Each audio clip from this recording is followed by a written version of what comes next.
Okay, let's make a start. So welcome back to Modeling Organizational Learning, session 3.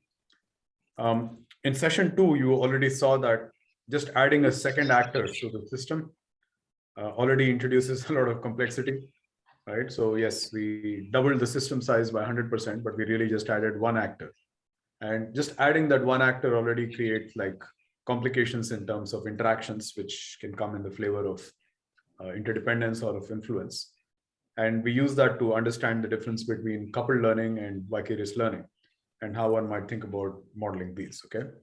So today the agenda is quite extensive, and hopefully we will have time to get into each of these in some depth. So I want to start by spending some time to take any open questions from session 2. So if something isn't clear or any clarifications, or you want to get deeper into some issues which we touched on somewhat briefly in session 2. I want to talk a little bit about the paper by Posen et al. 2018 in Annals, which is, I think, a very nice review paper, also probabilistic search. So we already read the chapter earlier by Henrik and Vibha. This is also a nice additional piece. And they offer some interesting suggestions on how you might take this field forward, right? If probabilistic search is what you're interested in, they give you some good ideas on how one might go about studying these things. We'll talk a little bit about the paper by Pidzunka et al. On aggregation and learning trade-offs. And Henning will actually join us, I think, for a little while. I'll give you some basic frameworks for thinking about graphs, networks, as a general framework for modeling interactions, okay, which can be either interdependence or influence, it doesn't matter. And then we'll get into some depth on 3 papers, each of which are modeling learning in networks, but in quite different ways. Okay, so there's the Fang et al. 2010. There is Noah Friedkin's work in opinion dynamics. And then just fresh off the press is Kochak, Leventhal, Puranam, which just got accepted like about 10 days ago. So it's really new, brand new. All of them are using models of learning in networks, but I think in some fundamentally different ways. And I also want to share the code with you for the last paper, because I think it's a general purpose platform which can do many more things than we did. Okay, and partly I'm hoping that you guys will come up with good ideas on what else to use it for. So towards the end of today's class, we also want to share that code with you, get you familiar with it, and start you to maybe start thinking about what more can we do with that modeling framework beyond what we did in our paper. I think there are a few interesting directions to take it. Ekin, for instance, is developing his dissertation around organizational resilience using a similar framework. So I think the general approach is generative, but it's up to your individual creativity to come up with good applications for it. All right. So let's start with item number 1. So open questions from session 2. Any questions, clarifications, comments, or things we need to get into more detail on?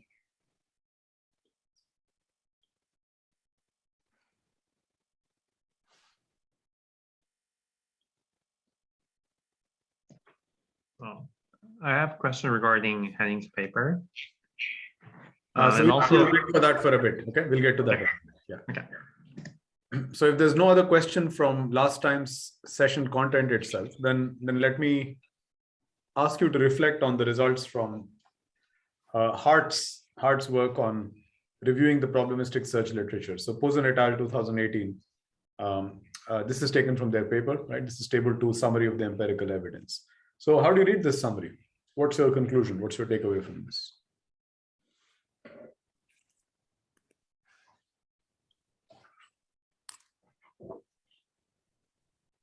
My takeaway was, even though there are like lots of and amounts of probabilistic search and the learning, especially the empirical studies, but we still need to do something to reveal the black box, what's really going on inside the organization, at the individual level and team level, aggregated level, was the biggest takeaway for me. Okay. Other thoughts?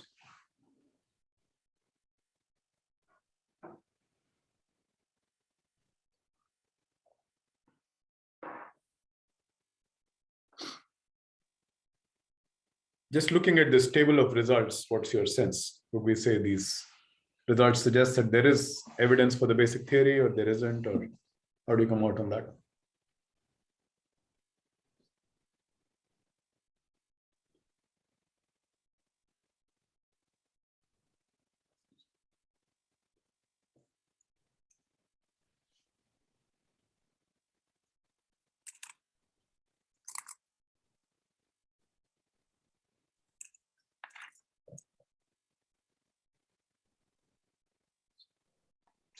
So I think they themselves conclude something about that social is more strongly supported as compared to historical. Or I think, as in, I think that's what they say.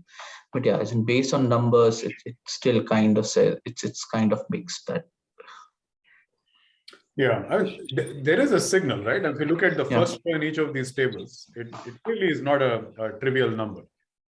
Okay, and in the last one where you are actually looking at the spline specification above aspiration. So the first two rows basically, right? So if you add those up, I think they are like, there is a signal. I think it'll be hard to read this as saying we don't have evidence for this theory. Okay, I think there is evidence, but it is also true to say that there is a lot of unobserved variation, and there's a lot of mixed evidence where, like, effects don't come out, and there are some which are in the opposite direction. One way to explain this is just sampling error. Okay, so any complex social phenomena we look at, we're going to always see signal plus noise, and then there will be sampling error, which means some studies will not show the result, but many will. And so if you aggregate all of them through meta-analysis, you should get like a cleaner picture. So if you aggregated these through meta-analysis, which is not what they did here, this is a qualitative tabulation, right? But if you were to take the effect sizes and kind of aggregate them, which is of course difficult in our field because these are not correlations coming from randomization. The controls are different in each study, right? The scales are different. So aggregating the coefficients statistically is not easy. Suppose you did it, right? My suspicion, without being sure, is that you will see a main effect in the direction of what this theory is saying. But you'll also see what typically happens in meta-analysis is lots of unexplained variation. Okay, so that's where I want us to think a little bit more. So they give us some ideas on where that unexplained variation might be coming from. Do you recall those, or do you have some ideas of your own? Like, what could one do to improve on the testing and understanding of what's really going on here? So take as a premise that there is some weak signal that probabilistic search happens. Okay, the basic idea that firms only engage in search when performance falls below a threshold has some weight. How strong, we don't know, but there's some. How can we refine this?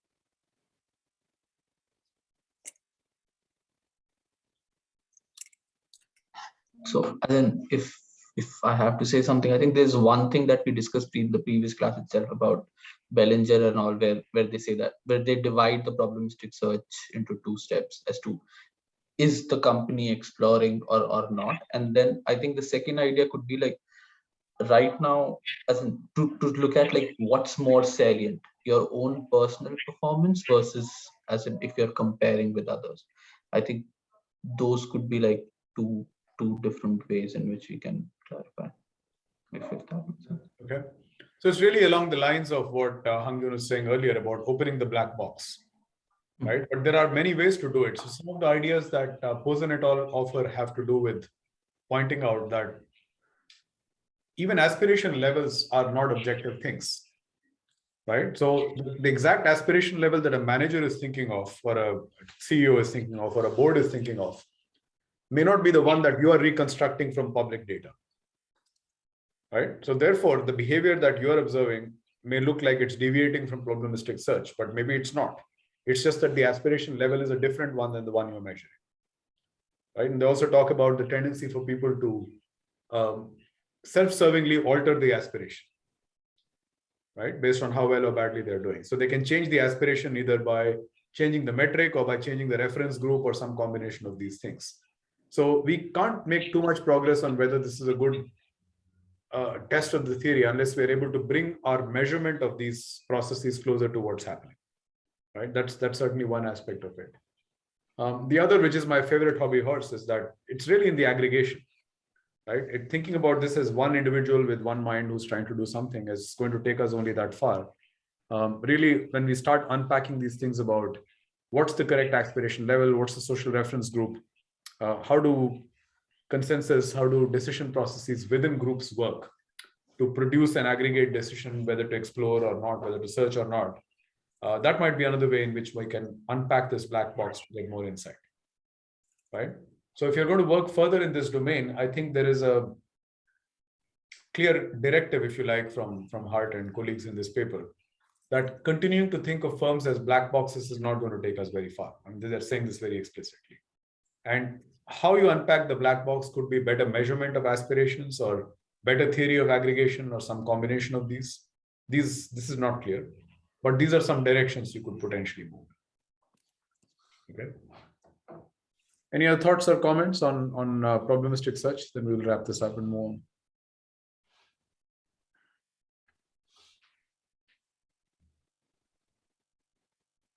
Okay. I should also point out that Hart also says this in the paper. Hart and colleagues say this in the paper, that if you do the strictest possible test of the theory, which is to compare the difference in coefficients using spline above and below, then out of the 16 studies that do that, actually the support looks much weaker.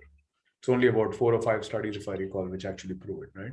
So the most sophisticated tests, if I recall this correctly, are the ones that find the least strongest evidence for this. So again, in the absence of a statistical aggregation and a meta-analysis, I'd be hesitant to draw a very strong conclusion one way or the other, but just looking at the qualitative pattern, I think there is a signal that yes, probabilistic search is a theory that accounts for what's going on, but not all of it, okay? Which also raises, I think, in general, an interesting question about when do we think a social science theory is a success? How much R-square would it need to have for us to say it's a success? Okay, in just looking at the chi-square distribution here, if I'm mentally compartmentalizing it into supports, does not support theory, and so on, I would say this R-square is not going to be in some stratospheric level. Okay, if you're lucky, it might turn out to be 30-40%, maybe lower. So whatever that number is for you, what is a good way to decide if the theory is successful? How would you think about it?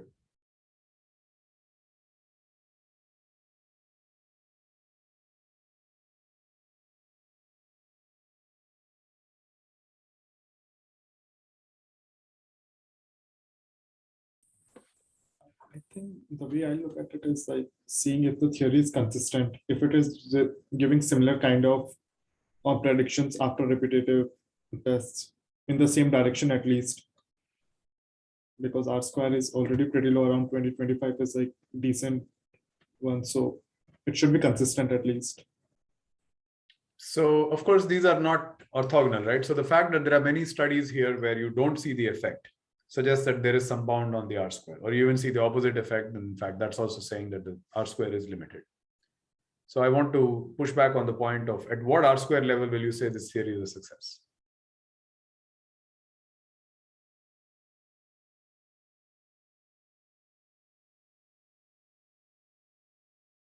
We can do this exercise for any theory you like, right? I mean, there are a few in our field which have quite a tight paradigm, and that's to their credit, right? Because they have converged on one way of measuring stuff and conceptualizing it. And I think performance feedback theory is actually a strong contender. Another would be density dependence and mortality in organizational ecology, right? Yet another might be brokerage and the advantage of brokering in network structures. So these are generalizations around which people have both developed a kind of convergence on theoretical idea as well as a convergence on measurement and data and how things should be measured. So if you take those studies and aggregate them and look at the R-square meta-analysis on these, at what point would we say this line of theory is a success? What should be the benchmark here? 100? Probably not. 50? 25? How do we decide? But isn't it true that in social sciences, typically R-squares are quite low?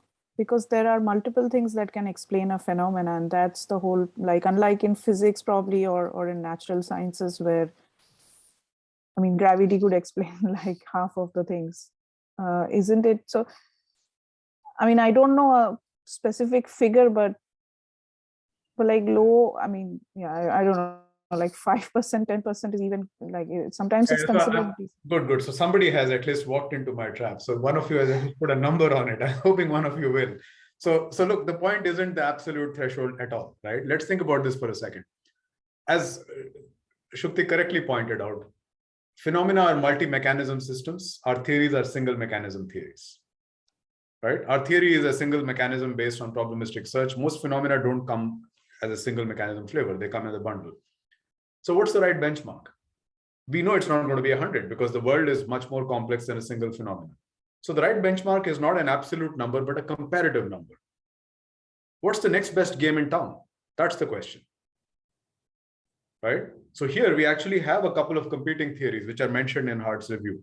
So for instance, the theory of escalation of commitment or the theory of threat rigidity. Okay.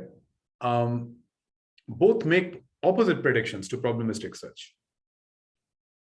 And some of those papers have support too.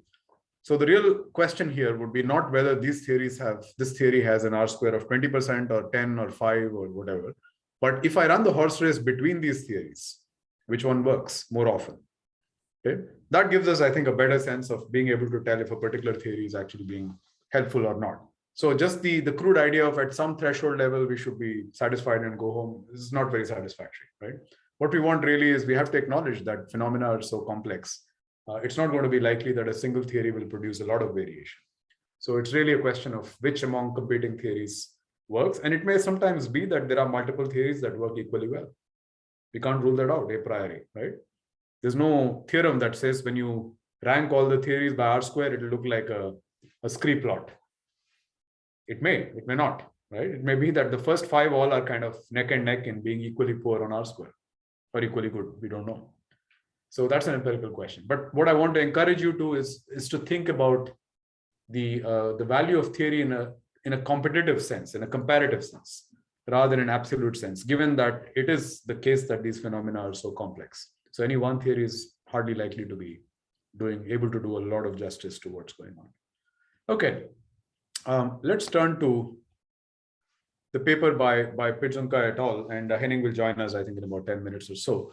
But let's get warmed up a little bit first to try and understand what's going on here. So could somebody step in and give us a little summary? What's going on in this paper? What are they trying to do? And then we'll come back. I'll show you the results again that I just showed you. But what's the objective? And how does it build on what we've been talking about in the last couple of sessions?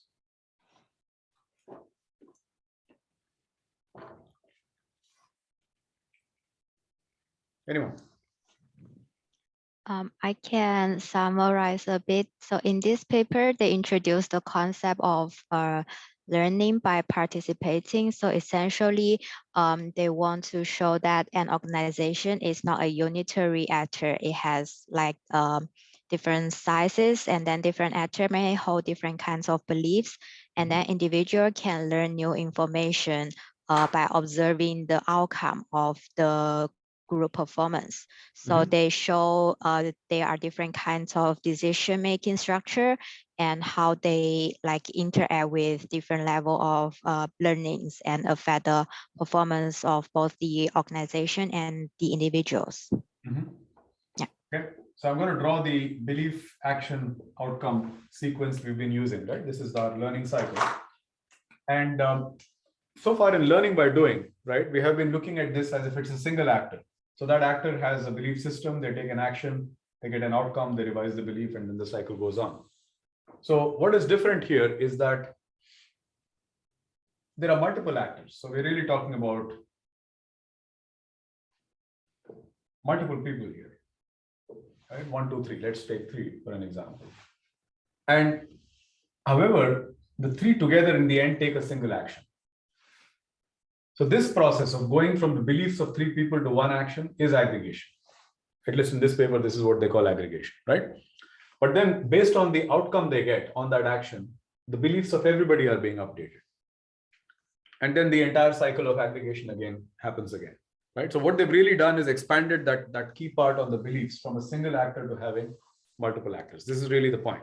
And they think this is different and they give it a different name, which is learning by participation. Okay, so I want to get somebody else in onto the conversation. So can you explain why learning by participation will be different from learning by doing? Now that we've drawn the picture here, it should be easy, but could somebody summarize why would it be different? I think it's basically because the individuals receive feedback from the decision made by an organization rather than their own preferences. Okay, so individuals, when they are acting on their own, will receive feedback on their actions. But if you are in learning by participation mode, the action taken may not be the one you would have selected, right? So you may actually get feedback on an action that you would not have taken. You just get the feedback on the action the group actually took. So this kind of divergence between the step of what you believe and what action actually happens creates this gap between the two. All right, let's push that thought a bit further. Knowing what we do about learning by doing, right? What's the biggest challenge to learning by doing? What prevents learning by doing from being effective? This is just the idea from the model you replicated in session 1. So what's the biggest challenge? So at least there is a limited set of actions that you can take and observe the outcomes on. Whereas I guess in learning by participation, you can also observe different actions and different outcomes. So it almost expands your set of experiments. So I want us to think about what effect it has back in terms of the single actor learning by doing, right? So if you think about, instead of a single actor doing learning by doing, now you have a group of actors doing learning by participation. So mechanically in the model, what would change? You have more Go through the- action performance mapping. You have more like not the that action performance mapping, because the action performance outcome is still coming from the task environment. This is still the same, right? You might take the action that if evaluated by yourself, you might never have taken the action, but because it's a group setting, the group might take the action and you can observe, you can learn about the outcome of that specific alternative. So what does that resemble in this one actor model? The process you just described, where you end up taking an action other than the one you might have preferred to take. Exploration. Exploration, right? So learning by participation is essentially a mechanism for introducing exploration, because you are at a group level taking actions that might diverge from what individuals would. And so you're getting feedback on actions that are not your first preferred actions. Okay. Why is that useful? Back to my question. What is the single biggest problem with single agent learning by doing? How does it underperform, or under what conditions does it fail to reach its potential? You can't know the option that you didn't really choose. So you only get the feedback from the option that you chose. And I think that actually compensates in this model.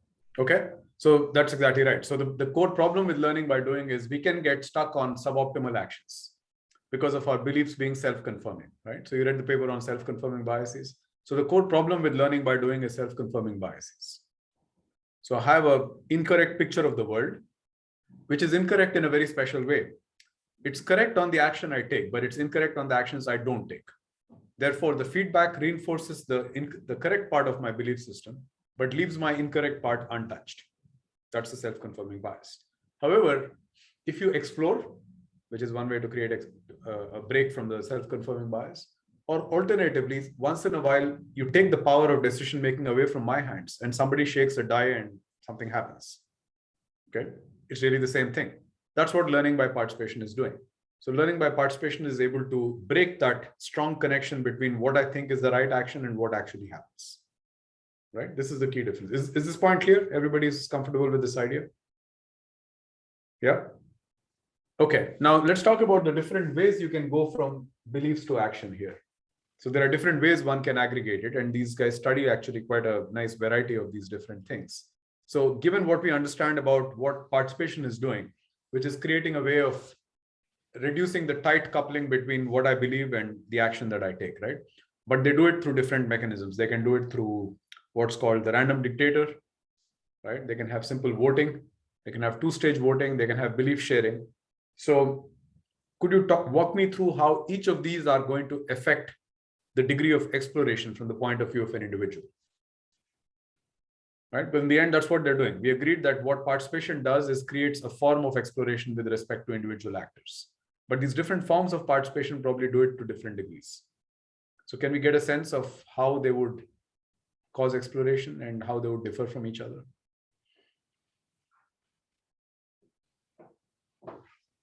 Let's start with random dictator. What happens with random dictators?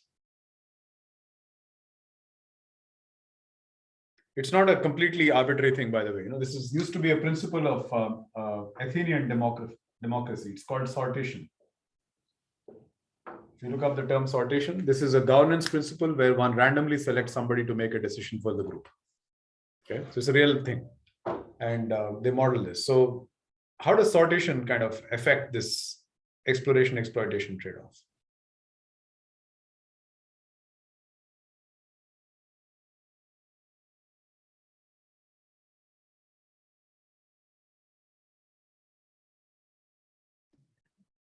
So I think it depends on the belief of the dictator compared to others' belief. And if the belief of the dictator is very unique or different from others, the others learn more. Very good. That's very well put. Exactly. So if the dictator is exactly like everybody else, right? And if everybody is homogeneous, then regardless of who you give the switch to, because that's what it is. This is saying every period the switch goes to the hands of somebody else who decides what action we should take, right? If everybody is homogeneous, then nothing changed. But if on the other hand, if people are heterogeneous, then actually the dictator's actions can act as a source of counterfactuals or exploration from the point of view of the others. Okay, so yeah, that's good. Let's go all the way over to the other extreme, which is when people are averaging beliefs. So that's like a consensus process, right? So we all sit down, we explain what our views are about the different alternatives. We take all our views together, we average them out, and then we use those beliefs. What would that accomplish in terms of exploration?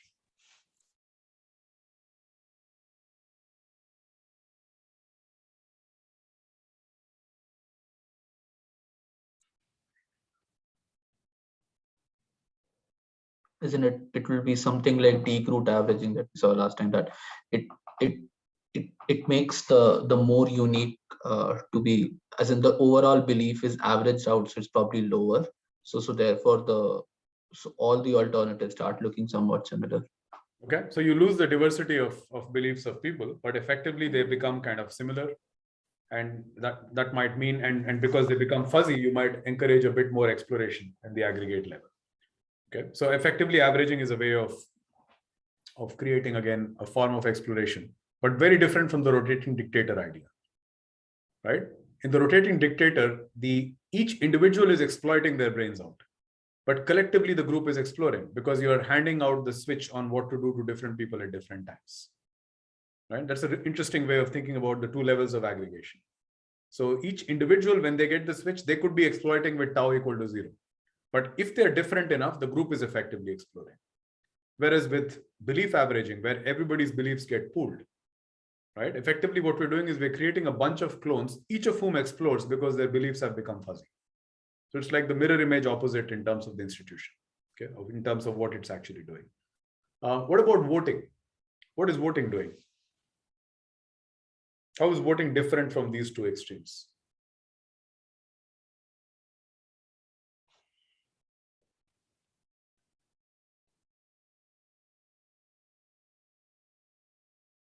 Sangin, just keep an eye out for Henning. If he comes in, then just flag it for me so we can bring him into the conversation. So how is voting different? I think in voting, the way voting works is that it's the majority that is exploiting their views. So minority is the one that is exploring. Is exploring, but they're not really exploring because by definition, if they're a minority, their actions never get taken. So what is the role of the minority in a voting structure?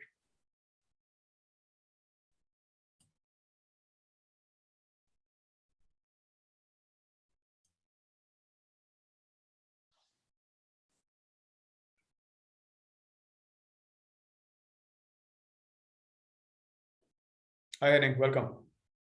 Just give us a couple of minutes. We're just working through the mechanics of your model.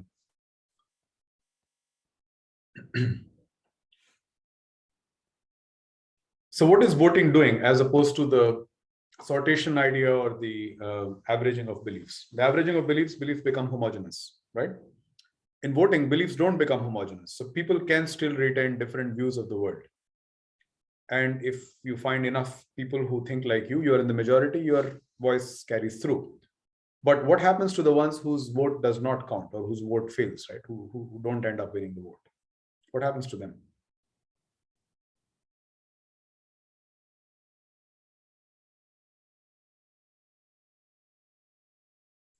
The individual learning is absent. I mean, they're still getting feedback on what action the group takes, right?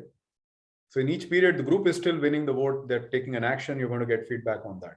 So how is that going to affect the beliefs of the people who lost the vote?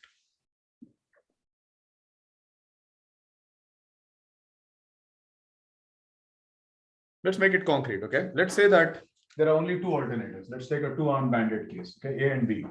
And let's say that the majority of people think the world looks like this. A is much better than B. Actually, you need three for my example. So let's say the majority of people think it's A and you're convinced it's actually C. But you're a minority. You lose the vote, the group goes for A, and that's what keeps happening. Right? And it may well be that you actually get an outcome where A is doing reasonably well. But you privately believe that C is actually the real winner. Okay. What's going to happen to that belief? That C, in fact, would have done even better than A if it had been selected. How will that belief be affected for the people who are in the minority? Will it? Will it be even affected?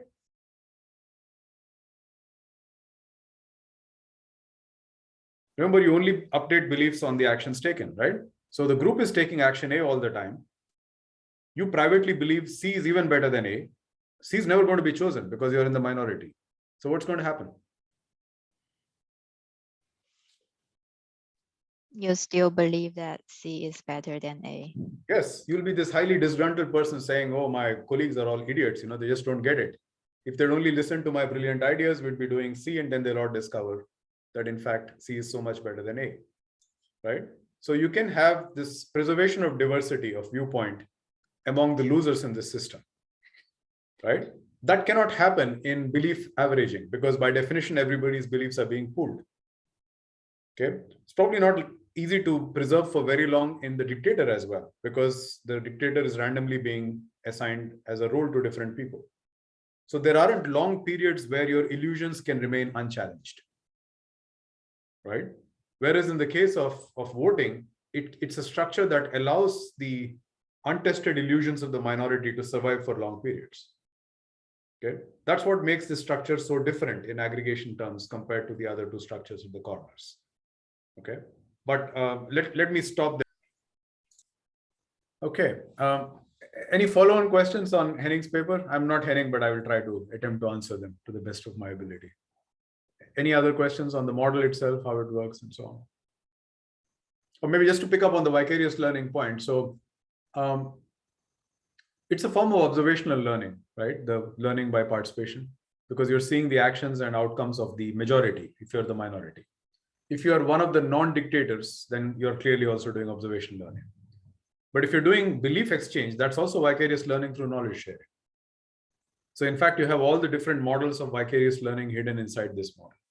They are happening there, yeah. About the only thing that's not happening is coupled learning, because there is in the end only one action by the group. So this is a point I will come back to at the end of today's class. This is a way of modeling group learning or organizational learning, where the organization has multiple actors, but in the end, the organization takes one action. Okay, this is a committee structure. The opposite to this would be a team structure, where the organization has multiple members and each actor takes an action in the task environment. And the overall performance is some aggregation of individual actions. Okay, that's kind of and there's a gray zone in between, which I'll also talk about. But these two corner cases are very clear. So think about production teams on the assembly line and think about committees. So Henning's paper is about a committee. Okay, later we'll see some models that look more like production teams or assembly lines. Any other questions, comments on this?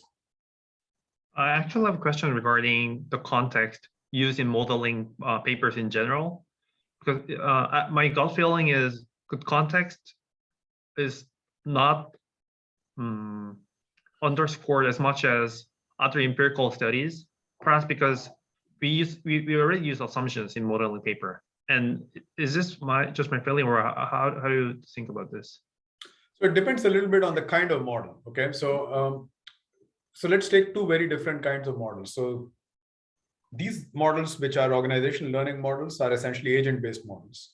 Mm-hmm. And the way these work is that you put a lot of thought into the choice of assumptions. Mm-hmm. And the assumptions have to be well motivated through evidence. Mm-hmm. Okay, and there's a good reason to assume that reinforcement learning is a good model of how people learn, because there's a big body of work showing that's true. These structures of aggregation have some face validity. It's interesting, a lot of you were like really taken by the sortation governance structure in Henning's paper. But even if you throw away that column of the data and just compare the voting versus discussion, this is still a super interesting paper, right? You don't have to worry about whether sortation can really be implemented in the real world. But voting versus group discussion can be. There's no argument about that, right? So those assumptions have to be realistic. And then what the model does for you through the computer is to help you see the aggregate effect of individual assumptions, which we could not do orally because the assumptions will interact over time and with each other cross-sectionally. So what comes out will be surprising. That's the point. So the only reason to still treat it with seriousness is because what went in was carefully checked for empirical plausibility. And what comes out then is just a logical conclusion, right? It has to be true given what you put in. Now, that's very different from the kind of modeling that, say, we will do in game theory. There, what we will do is we will start with an empirical pattern. We're trying to explain, like, why is it that bank managers will drive very expensive cars? Okay, that's a question.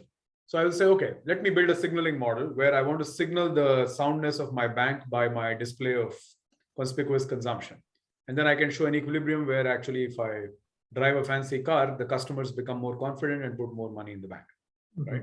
So there the reasoning is the other way around. You start with some very abstract and unrealistic assumptions to build the simplest possible model that can explain what's happening in the real world.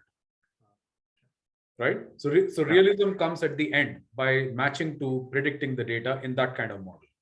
In these kind of models, realism comes in the beginning because the assumptions are being drawn from reality. So these are like, completely different philosophies of how one goes about doing modeling. Okay, thank you very much. Okay. But in the end, I think I've said this also in my research methods class that you've taken. Reality has to discipline the model either on assumptions or on the predictions. If it doesn't do either, then it's just science fiction. It's not science anymore, right? So it has to be connected to reality either in the input side or on the output side. Okay. Any other questions, comments? Okay, then let's very quickly take a look at, here, let's go here.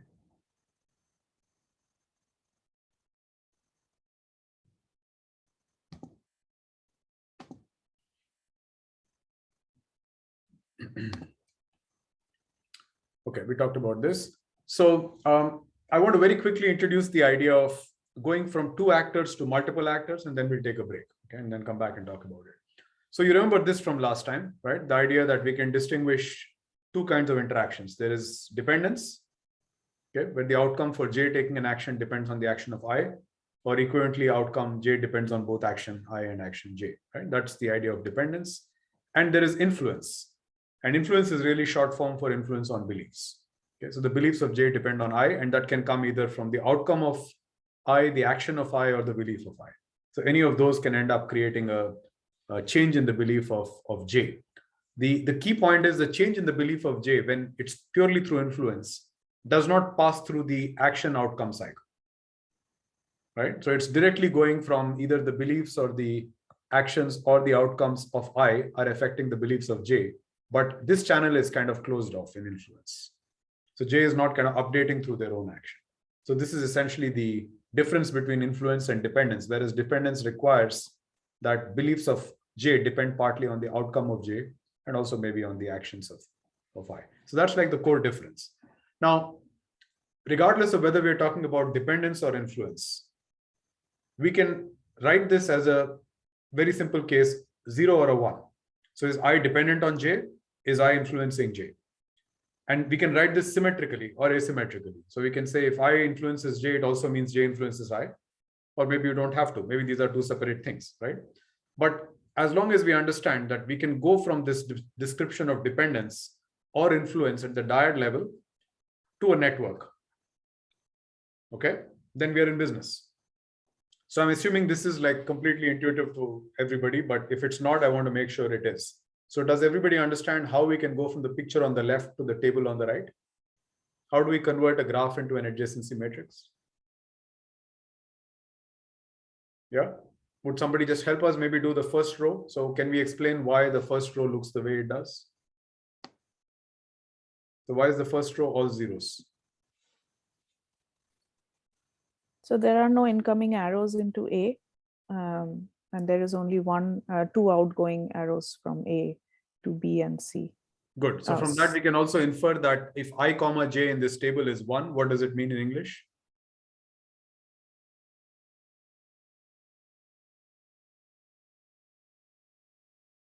I comma j is 1. So that means that I is influenced by j. Yeah, I is influenced by j. Yeah.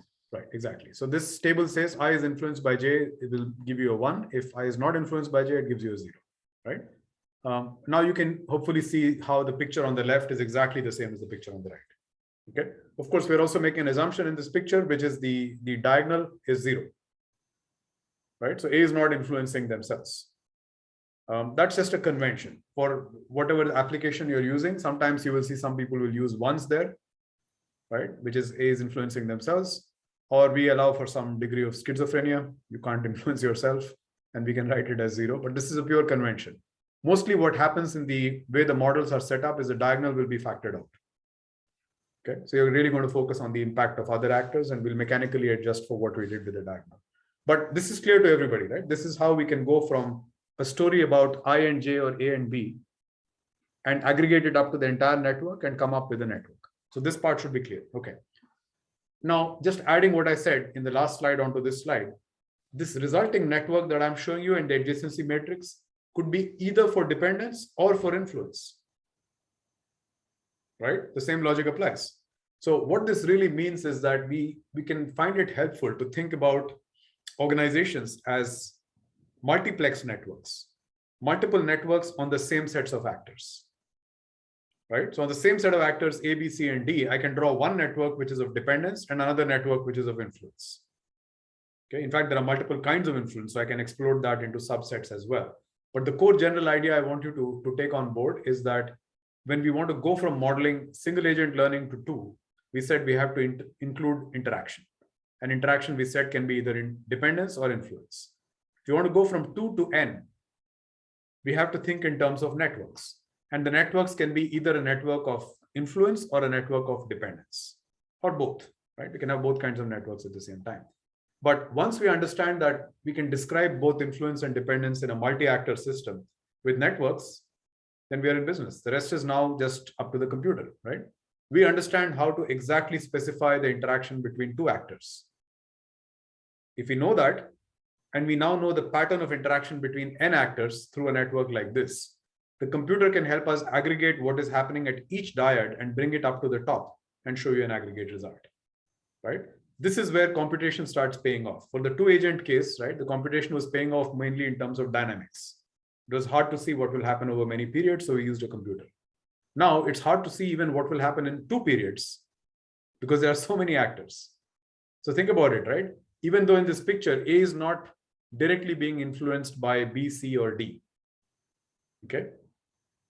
Now B is, however, having an effect. So let's take actually a different example. So let's take B. C, let's take C. C is not affected by D in this picture, right? C is not affected by D in any given period. But is there a way in which over time C could be affected by D? To be. Not in this picture because D is not being affected by anybody, right? But suppose we had reversed the arrow on D, where D was actually going to have some influence coming in on D. No, actually, we don't even need that because D is affecting B. Right? D is affecting B. So the next period, it may be that C will be affected by D indirectly via B. That's what I mean. Right? So over time, what looks like there is no connection can actually be a connection. And that's hard to see without the computation. But the same thing now, combined with the fact that there are a large number of actors, becomes really impossible to keep track of without an algorithm. So that's what the computational model will now do. It will allow us to take the effect of these dyadic dependencies, but aggregate them up to the level of the entire structure. And the way we will go from the dyad to the structure is a network. Okay, that's it. That's the basic approach. And then what we'll do when we come back from the break is use that insight to look at 3 different ways of modeling learning in networks in each of the 3 papers we've assigned for today. All right. Any questions, clarifications at this point, or everything is fine?